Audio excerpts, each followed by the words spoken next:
Hey, people, it's Toya.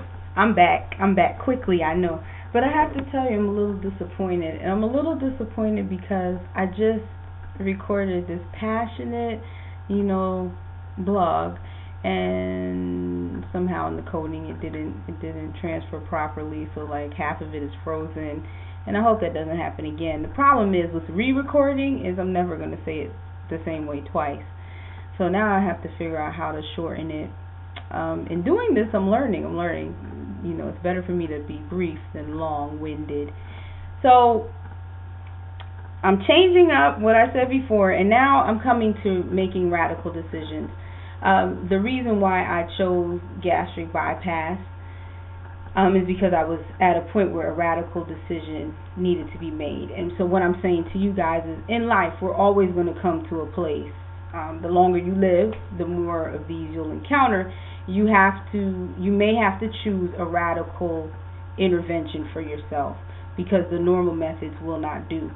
For me, where I was, I assessed my situation. I looked at all my previous weight loss attempts, and there was some good in there. There were some good attempts. The longest ever, I think, lasted like 3 months. I lost weight, 3 months. I might have lost, I think, 25 pounds, and I was feeling great and good, and then life happened, and I fell off, and every time I fell off, I would fall off for a year or more at a time, and because of where I was weight-wise, because I was at almost 300 pounds, I refused. I was like, if I do another attempt, which I didn't have the energy to do, I was pleading with God to give me the energy, but it never really came, and that's no testament to God and what He can do at all. So please don't take it that way. I just never was able to muster up enough energy to make another go at it. So it came time, and then I was fearful. I was fearful that if I made another attempt, how long would it last? Question one, and the next, how long would it last? And how long would it be before I stop? And then how long will I fall off this time? How much weight will I gain? It will definitely push me over 300. So weighing all those factors, I just was not willing. I wasn't willing to risk being pushed past 300. So at that point, after evaluating my situation, I had to make a radical decision. That's not everybody's cup of tea, and to be honest with you, my mother was not a fan of the decision. I didn't share the decision with a lot of people, and I actually went to surgery with a few people not knowing, just because after a while I got kind of bogged down with everybody's opinion and bogged down with everybody's suggestion. And people mean well, so I don't take it wrong. They had my best interest at heart, but sometimes in life you have to walk the journey alone, and that's just it. You have to do it alone. People may not understand. They try their best to, and out of love, they want something different for you. But I had to make a radical decision. So again, coming back to you guys, in life, you may have to make a radical decision. Assess where you've been whenever a radical decision may have to come into play. Assess where you've been. Assess all the things that you've done.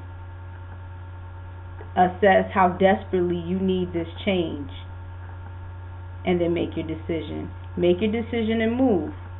I'm not going to tell you that once you make your decision, everything after that will be pie. No, there'll be moments where you doubt that that's the right decision, and there'll be moments where the headache of that decision is just too much.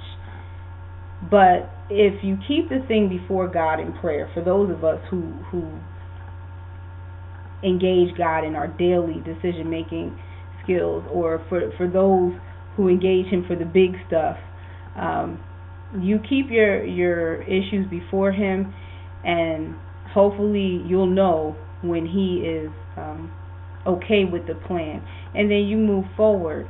You will have fear, you will have doubts, but keep moving.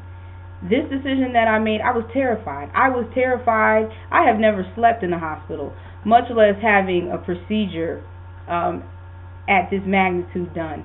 I was terrified. What if I do it and it didn't turn out right? Then I have to explain to friends, oh, well, I'm sick and almost looking like I'm going to die because I had a weight loss surgery. Then you have to hear all the reasons why that was a bad decision. I was terrified for many reasons, on many levels. But sitting here where I am today, I am not sorry for the decision I made. It could have gone differently. It certainly could have, but I'm not sorry for it. So I encourage everybody, when you're struggling with something, if you need to make a decision, whether it's radical or not, make your decision and move forward. When you have moments of doubt, you pray about that and you ask God to relieve you of that doubt and strengthen you to move forward in your journey. But keep moving.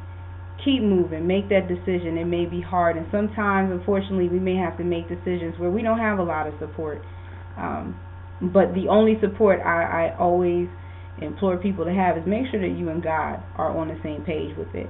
For those who don't incorporate God into it, well, make sure that you've weighed the benefits and consequences of your choice. And if you feel like the benefits are better, then you move forward. You move forward, and even though you have some struggles, some hard times, don't take that as a sign that it was the wrong decision. Bad things happening or a tough time doesn't always mean bad decision. It just sometimes means you need to be strengthened to endure, or it's just a tough time. It happens. I took a new job that I thought was going to kill me. I knew it was going to kill me. But I realized that God had opened the door to that job. And though it's like He opened the door for me to walk into hell.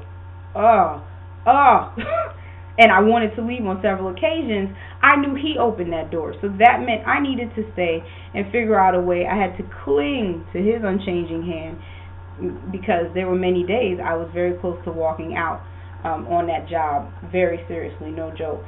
But He opened the door, and when you know God is in it, you move forward. Or when you feel confident that it's the right decision, even though things look shaky, keep moving forward. So for radical decisions, assess your situation, make your plan, and move forward. You're not always going to have people in your corner. That's the truth. But that's life, and you do what you have to do. I'm happy with my end results. I pray that I will do everything possible to maintain my results, which is going to lead me into the next video, but I'll do that one a little later. But guys, don't be scared of radical decisions. I don't think they should be made every day and for every little thing. But again, we will all come to a point in our life where the regular run-of-the-mill decisions are not good enough. You're going to have to step out of the box, and you're going to have to do something dramatic. I don't know when. I may have to make another dramatic decision. You might not know when that'll happen. But when it happens, just be willing. Be willing and committed enough to your journey to do what it takes to get to the place you're trying to get to. And with that, that's the realest I can do right now on the whole making radical decisions. Y'all have a wonderful evening. Thank you. That was short. I think that one was good.